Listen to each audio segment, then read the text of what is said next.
Namaskar. How are you? How is Prayagraj? Thank you for this wonderful welcome. Thank you for this love and affection. ये शहर मेरी family का घर यहाँ होता था, तो यहाँ आकर मुझे बहुत खुशी होती है। ये नॉलेज का सेंटर भी हुआ करता था। एक ऐसा टाइम था when Allahabad University was one of the best universities in the country. वो प्रयागराज जो राहुल गांधी के परिवार की जन्म और कर्म भूमि रही है, वहां से राहुल गांधी ने सीधे गुजरात लॉबी की जो सबसे बड़ी तिकड़ी है, सबसे पावरफुल, सबसे ताकतवर तिकड़ी है, यानी कि प्रधानमंत्री नरेंद्र मोदी, अमित शाह और गौतम अडानी, उन्हें सीधी चेतावनी दी है। हमने एक ऐसे शख्स को सुना जिसके पास इस देश के युवा के लिए एक प्लान है, जो युवा की ताकत और डेटा की ताकत की बात कर रहा था। भारतीय जनता पार्टी इसे फ्लॉप शो बता रही है, मगर हम आपको बताएंगे कि किस तरह से भारतीय जनता पार्टी से जुड़ी संस्थाएं बता रही हैं कि किस तरह से राहुल गांधी के छात्रों की गूंज, प्रयागराज में छात्रों की गूंज में जबरदस्त भीड़ जुटी। सबसे बड़ी बात, राहुल गांधी ने युवाओं को सुना, उनसे संवाद किया और उनकी ताकत का आभास दिलाया। हमने सुना एक ऐसे शख्स को जिसके मन में युवाओं के लिए एक खास ब्लूप्रिंट है। और हमने जो प्रयागराज में देखा ना दोस्तों, उत्तर प्रदेश में जो चुनाव होने वाले हैं उसके मद्देनजर इंडिया गठबंधन के लिए यह एक सुखद खबर हो सकती है। एक तरफ अखिलेश यादव का पीडीए अलायंस, यानी पिछड़ा दलित अल्पसंख्यक अलायंस, और दूसरी तरफ राहुल गांधी जिस तरह से युवाओं में अपनी मौजूदगी दर्ज कर रहे थे।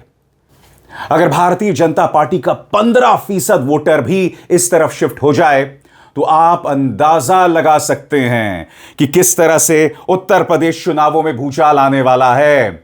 राहुल गांधी का सारा फोकस युवा और उसकी ताकत पर था। और सबसे बड़ी बात, जैसे कि आप देख सकते हैं मंच पर उन्होंने ये 3 तस्वीरें पेश की, गौतम अडानी, प्रधानमंत्री नरेंद्र मोदी और अमित शाह, और तीसरा आरएसएस। इसका मकसद क्या है समझिए दोस्तों। राहुल गांधी बता रहे हैं कि इस देश की युवाओं की जो तमाम समस्याएं हैं उसकी जड़ में यह तिकड़ी है।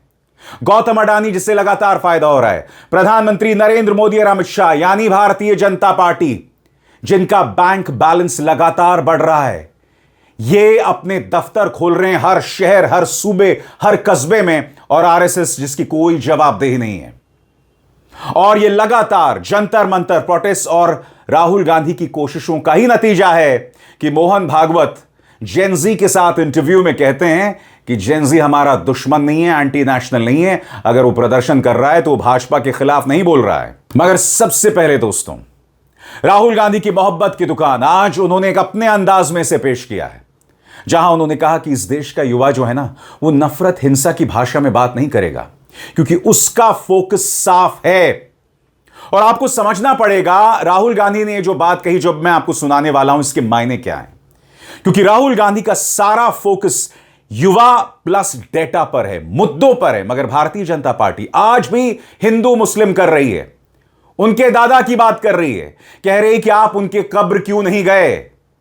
और आप जानते हैं कि इसका मकसद क्या है। राहुल गांधी वहां जाते गोदी मीडिया के सहारे आपने पूरे मुद्दे को हिंदू मुस्लिम कर देना था। सबसे पहले सुनिए युवाओं के बारे में राहुल ने क्या कहा कि यह युवा नफरत और हिंसा में बहने नहीं वाला है, आपकी सारी साजिशें नाकाम हो गई हैं। सुना जाए। हम नफरत से और हिंसा से कभी काम नहीं करेंगे। हिंदुस्तान का कल्चर सत्य और अहिंसा का है, नफरत का नहीं है। और एक भी स्टूडेंट के दिल में नफरत नहीं होनी चाहिए, सिर्फ मोहब्बत होनी चाहिए। मैंने आपको पिछली स्लाइड में मोदी जी की फोटो दिखाई, अमित शाह जी की फोटो दिखाई, अडानी जी की दिखाई, मोहन भागवत की दिखाई, मगर नफरत नहीं करनी है, सिस्टम बदलना है। प्यार से, मोहब्बत से, नफरत से नहीं। सिस्टम को खत्म, टाटा बाय बाय करना है। और जो आप प्रोटेस्ट कर रहे हैं, जो आप अपने हक की लड़ाई लड़ रहे हैं, उसको आप करिए। मैं आपके साथ उसमें खड़ा हूं, खड़ा रहूंगा। पिछले कुछ अरसे से लगातार राहुल गांधी गुजरात लॉबी पर हमला करते रहे और आज उन्होंने प्रयागराज से सबसे बड़ा प्रहार किया। क्यों? क्योंकि राहुल गांधी बता रहे हैं कि ये जो तिकड़ी है, यानी कि गौतम अडानी, प्रधानमंत्री नरेंद्र मोदी, अमित शाह, आरएसएस, ये जो तिकड़ी है, इसके जरिए सारे संसाधन एक व्यक्ति को सौंपे जा रहे हैं, यानी कि गौतम अडानी। और दूसरी तरफ छात्रों के मुद्दों को संबोधित करने के बजाय देश के युवा को अनर्गल मुद्दों में उलझाया जा रहा है। प्रयागराज के इस मंच से गुजरात लॉबी पर अब तक का राहुल गांधी का सबसे करारा प्रहार सुना जाए। भाई और बहनों, मैं सिस्टम की बात कर रहा हूं। यह सिस्टम क्या है और यह सिस्टम को कौन चलाता है?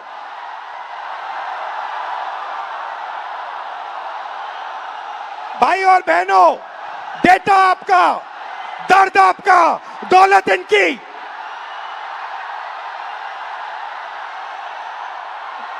दर्द आपका, डेटा आपका, दौलत इनकी। यह सिस्टम है।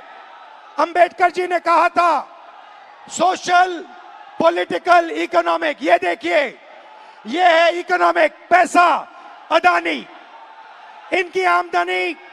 इनकी आमदनी 10 साल में 30 गुना बढ़ी है। ये पहले ग्लोबल रिच लिस्ट में 600 नंबर पे हुआ करते थे। 10 साल के अंदर ये दूसरे नंबर पे पहुंच गए। ये पूरे सिस्टम को फाइनेंशियल सपोर्ट देते हैं। बीच में पॉलिटिकल, मोदी जी, अमित शाह जी। बीजेपी का बैलेंस 150 करोड़ रुपए का होता था बैंक में। आज इनका बैंक बैलेंस 10,000 करोड़ रुपए का है। 10,000 करोड़ रुपए का एक पॉलिटिकल पार्टी का बैंक बैलेंस। नरेंद्र मोदी जी आपका ध्यान भटकाते हैं और पॉलिटिकल सिस्टम चलाते हैं। वोट चोरी होती है, वोटर लिस्ट में ब्राजील की औरतें आती है। और तीसरा, आपके सोच पर कंट्रोल, जो इलाहाबाद यूनिवर्सिटी में किया गया है। आरएसएस के वाइस चांसलर्स बैठा के हर संस्था में प्रचारक, ब्यूरोक्रेसी में प्रचारक, फोर्सेस में प्रचारक, मीडिया में प्रचारक, जुडिशरी में प्रचारक, पैरामिलिट्री में प्रचारक, यूनिवर्सिटी कॉलेजेस में प्रचारक। सोच को कंट्रोल करने का तरीका यह है सिस्टम। भाई और बहनों, मोहन भागवत, नरेंद्र मोदी जी, अमित शाह जी और अडानी जी, इस सिस्टम ने रोजगार खत्म किया। इस सिस्टम ने यूनिवर्सिटीज को कैप्चर किया। इस सिस्टम ने आप पर आक्रमण किया है। और अब एक जरूरी संदेश, सच के इस सफर में मेरा साथी बनिए, मेरा चैनल ज्वाइन कीजिए और इनमें से एक विकल्प, एक ऑप्शन चुनिए। शुक्रिया। सबसे बड़ी बात दोस्तों, ये एक तरफा संवाद नहीं था। राहुल गांधी लगातार युवाओं से संवाद कर रहे थे। हमने वो वीडियोस भी देखे जहां राहुल गांधी, कुछ छात्र जो मंच पर थे घबराए हुए थे क्योंकि पहली बार वो मंच से अपनी बात रख रहे थे। तो राहुल ने कहा, घबराइए मत। मैं भी जब पहली बार मंच पर आया था तो मेरे हाथ पांव भी कांप रहे थे, मगर घबराइए मत। और उस मंच से युवा भी आए। बिहार का एक छात्र आया और इस मंच से उसने ऐलान किया, जो कहीं ना कहीं एक करारा संदेश है भारतीय जनता पार्टी के लिए। सुनिए बिहार के उस छात्र ने क्या कहा। देखिए, ये गलतफहमी मत रहिएगा मोदी जी, हम बिहारी हैं, ठीक है। और मैं एक बात बता दूं, आप मुझे जितने धमके देते, मैं स्वतंत्रता सेनानी परिवार से आता हूं और ये लड़ाई के लिए कल भी मुझे लड़ने पड़ी तो मैं देश के लिए अपनी जान न्यौछावर कर दूंगा, लेकिन छात्रों के हक के लिए हमेशा लड़ते रहूंगा। क्योंकि राम मनोहर लोहिया ने कहा है ना कि अगर सड़कें सुनी होगी तो संसद आवारा हो जाएगा। तो सर, आप जब जब सरकार डरती है पुलिस को आगे करती है, तो हमारा जवाब है, कितनी लंबी जेल तुम्हारी देख लिया, देखेंगे। ठीक है, शाबाश। यही नहीं, मंच से राहुल गांधी लगातार एक पावर पॉइंट प्रेजेंटेशन कर रहे थे। उस मंच से वो युवाओं से संवाद तो कर रहे थे, साथ ही अपने पीछे जो पूरा एक मॉनिटर लगा हुआ था उसमें वो युवाओं की आवाज सुना रहे थे। राहुल गांधी ने कहा कि नौकरी के नाम पर यह सरकार कुछ नहीं दे पा रही है। युवा को कहीं नौकरी मिल रही है तो वो ब्लिंकिट, जोमेटो और स्विगी में, मगर असली मुद्दों को संबोधित नहीं किया जा रहा है। राहुल गांधी, आइए एक युवा की आवाज सुने। ये जो बोलेंगे ये आप सबके दिल में है। ये जो सवाल उठा रहे हैं, हिंदुस्तान का हर एक युवा यही सवाल पूछ रहा है, उठा रहा है। होता हम भी सीट खरीद लेते। आज मैं ब्लिंकिट में काम करता हूँ 10 घंटा, उसके बाद मैं पढ़ाई करता हूँ। इंडियन आर्मी का एग्जाम दिया, 1 नंबर से मैं बच गया। सीट खरीदता, मैं ब्लिंकिट में काम नहीं करता। ये कह रहा है कि शिक्षा लेने के लिए मुझे ब्लिंकिट में बंधुआ मजदूर जैसे काम करना पड़ा, और उसके बाद मजदूरी करने के बाद 21वीं सदी की मजदूरी करने के बाद पेपर लीक होता है, और कोई अमीर बच्चा, अमीर परिवार पेपर खरीद के मेरे फ्यूचर को खत्म करता है। राहुल गांधी ने युवाओं को सराखों पर बिठाया और कहा कि आपने अंधेरे में रोशनी जलाने का काम किया। और आपको समझना पड़ेगा राहुल गांधी ने ऐसा क्यों कहा, क्योंकि जंतर मंतर प्रोटेस्ट से पहले भारतीय जनता पार्टी ने मास मीडिया के जरिए, अपने प्रचार तंत्र के जरिए, चुनाव में अपने भाषणों के जरिए इस देश की जनता की नसों में सिवाय जहर भरने के कोई काम नहीं किया। हिंदू मुस्लिम डराना, धमकाना, भड़काना। इसलिए राहुल गांधी अपने सामने जो युवा देख रहे थे उसमें वो एक उम्मीद देख रहे हैं। सुनिए उन्होंने क्या कहा। इस अंधेरे में, मगर इस अंधेरे में आप लोगों ने लाइट जला दी। ये देखिए, इस अंधेरे में आपने वो करा जो आपके माता पिता नहीं कर पाए। वो अपने डर का सामना नहीं कर पाए, मगर हिंदुस्तान के स्टूडेंट्स, हिंदुस्तान के युवाओं ने अपने डर का सामना किया और देश को बदल दिया। आपने आवाज रखी आपने अपनी आवाज रखी, नफरत के साथ नहीं, मोहब्बत के साथ आपने अपनी आवाज रखी। और इस मंच से राहुल गांधी उस युवा के दर्द को समझ रहे थे। वो बता रहे थे कि आज हम एक ऐसे दौर में जी रहे हैं जहां युवाओं के लिए दरवाजे खत्म हो रहे हैं। क्यों? क्योंकि इस सरकार में दूरदर्शिता नहीं है, सरकार में समझ नहीं है। राहुल ने इस दर्द को कैसे संबोधित किया, आइए सुनते हैं। प्रॉब्लम है कि आप पढ़ाई करते हो, पैसा डालते हो, मेहनत करते हो, मगर रोजगार के सारे दरवाजे हिंदुस्तान में बंद पड़े हुए हैं। एक दरवाजा खुला नहीं है। दरवाजे कौन से हैं? पहला दरवाजा मैन्युफैक्चरिंग का। आज दुनिया में आपको मेड इन चाइना दिखेगा, मेड इन वियतनाम दिखेगा, मेड इन बांग्लादेश दिखेगा, मगर मेड इन इंडिया नहीं दिखेगा। इसका कारण है नोटबंदी और गलत जीएसटी ने हमारे मैन्युफैक्चरिंग सिस्टम को खत्म कर दिया है। जो छोटे व्यापारी रोजगार दिलवाते थे, जो पहले हिंदुस्तान में होता था, leather industry, textile industry, automobile industry, अलग अलग इंडस्ट्रीज में मैन्युफैक्चरिंग जो होती थी, वो सारा का सारा खत्म हो गया है। पहला दरवाजा बंद। दूसरा दरवाजा एंटरप्रेन्योरशिप का, जिसको स्टार्टअप इंडिया कहा गया। स्टार्टअप इंडिया में सबसे जरूरी चीज आप जैसे स्टूडेंट्स को बैंक लोन, छोटे बिजनेसेस को बैंक लोन, फाइनेंशियल सपोर्ट। भाई और बहनों, हिंदुस्तान के बैंक्स आप जैसे स्टूडेंट्स को 1 रुपया कभी नहीं देंगे। अंबानी अदानी को लाखों करोड़ रुपए देंगे, मगर आपको 1 रुपया नहीं देंगे। 90% स्मॉल और मीडियम इंडस्ट्रीज जो हैं, उनको बैंक लोन नहीं मिलता है। एंटरप्रेन्योरशिप का दरवाजा बंद है। तीसरा दरवाजा, जिसको हम कहते हैं सरकारी नौकरी का, जिसमें आप पेपर लीक का सामना करते हो, उस दरवाजे में भाइयों और बहनों 150 में से एक युवा निकलता है। अगर 150 युवा एग्जाम लेते हैं, सरकारी नौकरी ढूंढते हैं, एक युवा उसमें से निकलता है।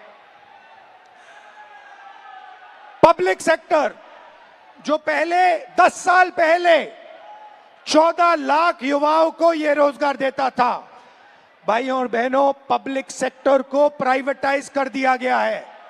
पब्लिक स्कूल्स बंद कर दिए, पब्लिक अस्पताल बंद कर दिए, नवरत्न उठा के बेच दिए, बीएसएनएल बेच दिया, ऐसी कंपनियां बेच दी, पोर्ट्स, एयरपोर्ट्स, सारा का सारा अदानी जी को पकड़ा दिया। इसीलिए पब्लिक सेक्टर बंद है। और आखिरी होप जो आपका था, कॉर्पोरेट जॉब्स,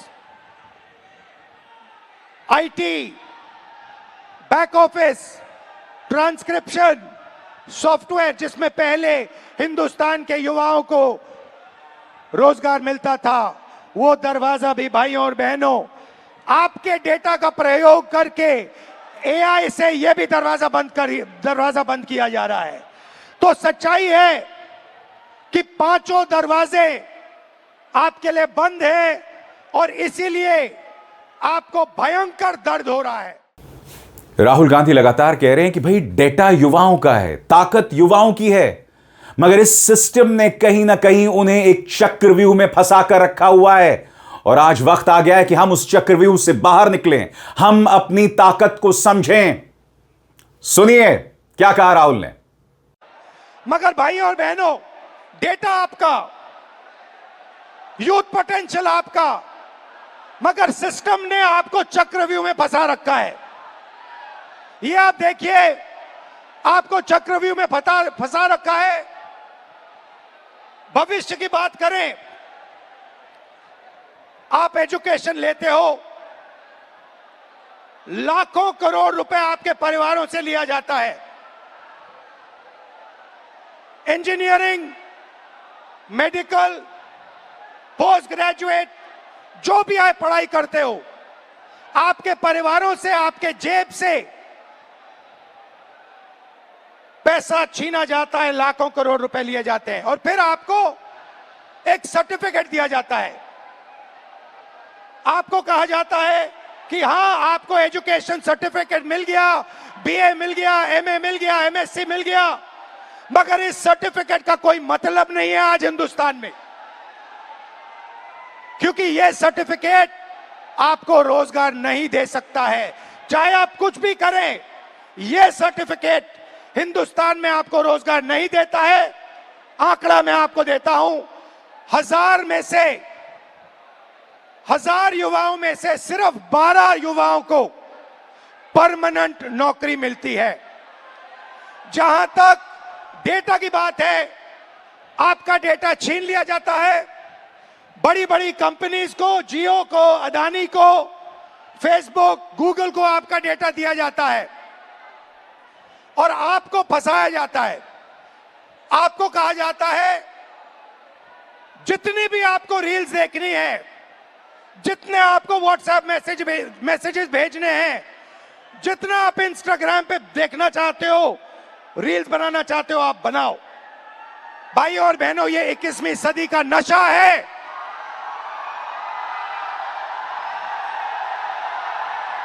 ये 21वीं सदी का नशा है।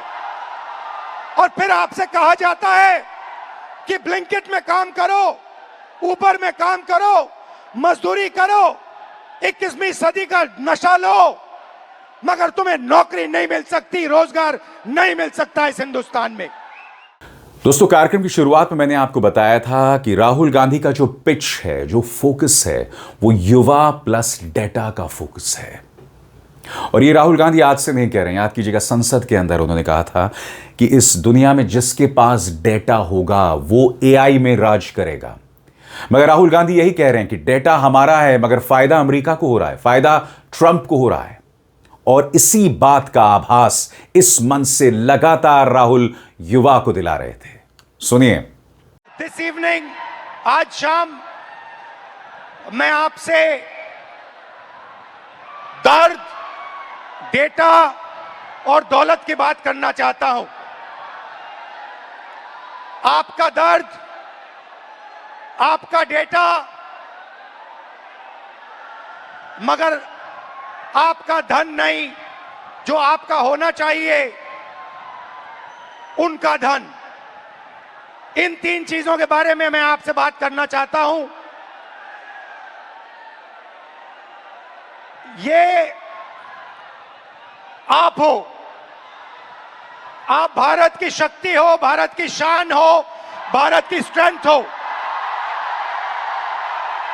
और जब मैं कहता हूं आप भारत की शक्ति हो, भारत की स्ट्रेंथ हो, मैं भीड़ की बात नहीं कर रहा हूं, मैं हर हिंदुस्तान के नागरिक, हर यूथ की बात कर रहा हूं, इंडिविजुअल्स की बात कर रहा हूं। आप सब में इंटेलिजेंस है, इमेजिनेशन है, कैपेसिटी है, और अगर ये देश आगे बढ़ेगा तो आपके बल पे, आपकी स्ट्रेंथ पे इस देश का फ्यूचर बनेगा। हिंदुस्तान के पास सबसे बड़ा, दुनिया में सबसे बड़ा यूथ का पॉपुलेशन है। 40 करोड़ युवा, आप जैसे युवा, एनर्जेटिक युवा इस देश में रहते हैं। ये इस देश की स्ट्रेंथ है। चाइना की बात होती है, अमेरिका की बात होती है, रशिया की बात होती है, इंडिया के यूथ के सामने, इंडिया के यूथ पोटेंशियल के सामने ये सब लोग कुछ नहीं है। 21वीं सदी में एक और चीज हुई है। 21वीं सदी में अगर देश प्रगति करता है तो दो चीजों के बल पे करता है। यूथ पोटेंशियल जो आप में है और डेटा जो आप क्रिएट करते हो।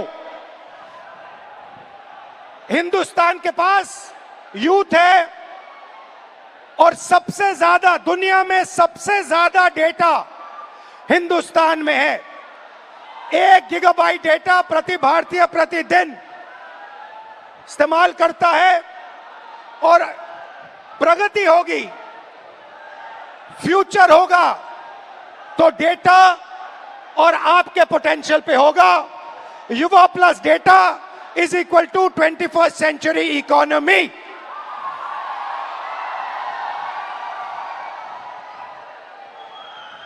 ब्रदर्स एंड सिस्टर्स, मीडिया में एआई की बात होती है।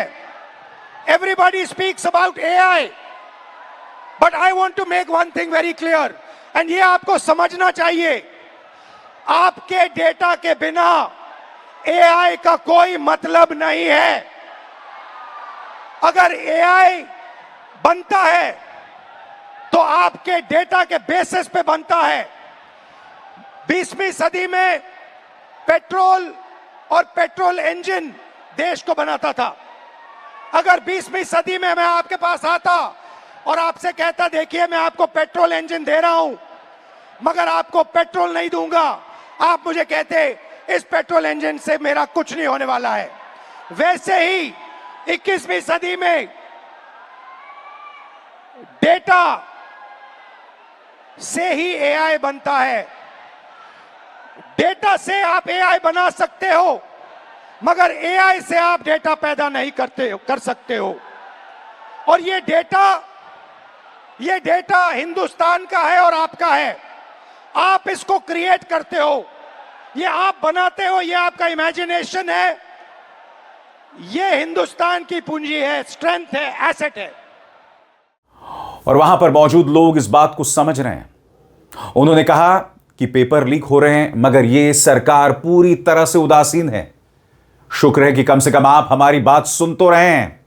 सुनिए एक व्यक्ति ने मंच पर खड़े होकर क्या कहा।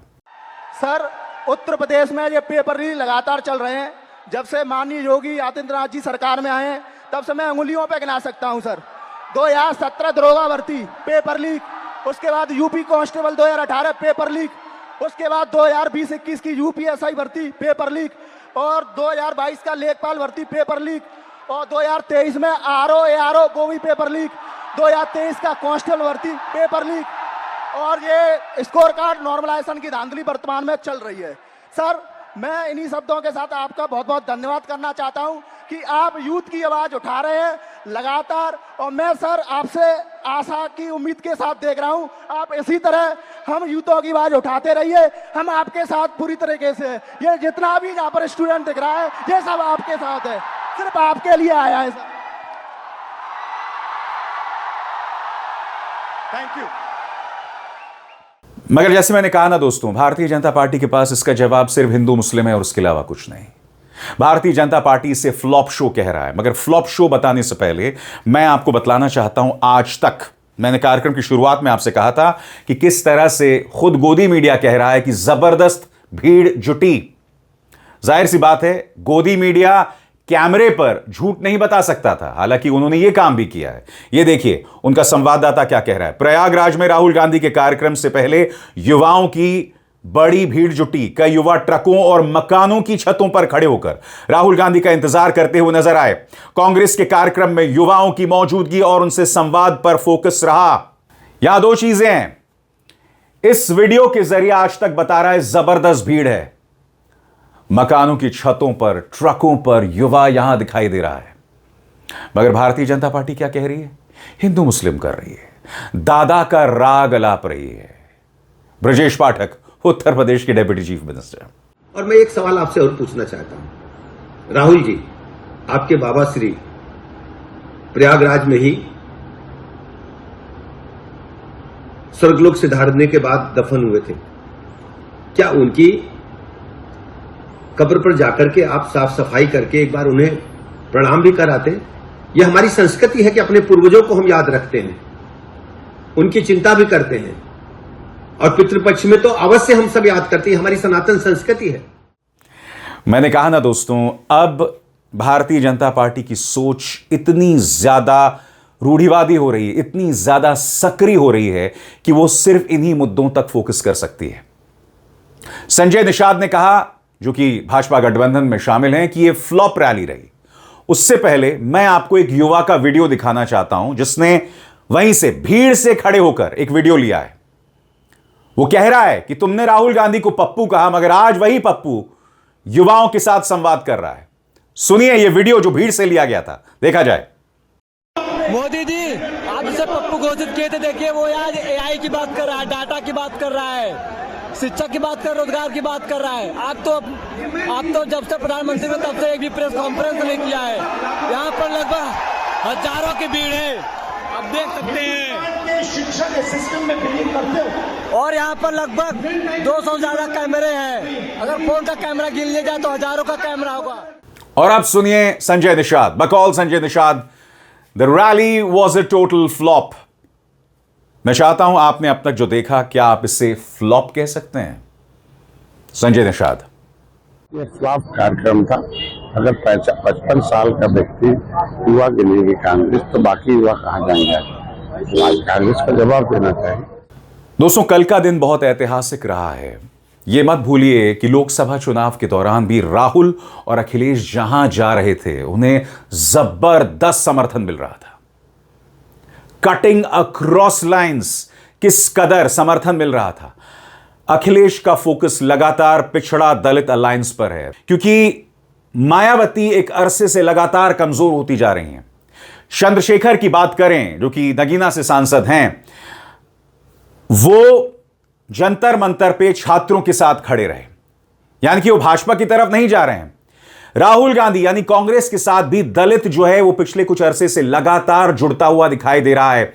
अब युवा कटिंग अक्रॉस जातियां, यानी जातियों के अक्रॉस अगर जुड़ता है राहुल गांधी के साथ, तो आप अंदाजा लगा सकते हैं कि अगले साल चुनावों में किस तरह की सुनामी आने वाली है। मगर यह इस बात पर निर्भर करता है कि भारतीय जनता पार्टी ने सिस्टम को कितना हैक कर रखा है।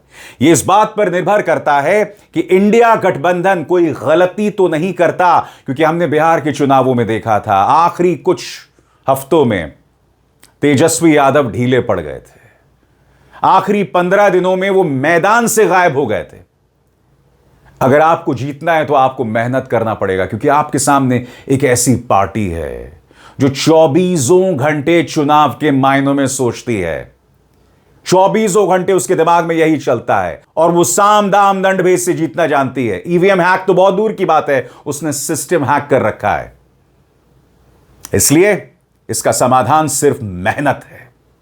अब देखना यह है कि प्रयागराज में यह जो चिंगारी है वो आने वाले दिनों में भारतीय जनता पार्टी खेमे में किस तरह का तूफान लाती है। अभिसार शर्मा को दीजिए इजाजत। नमस्कार।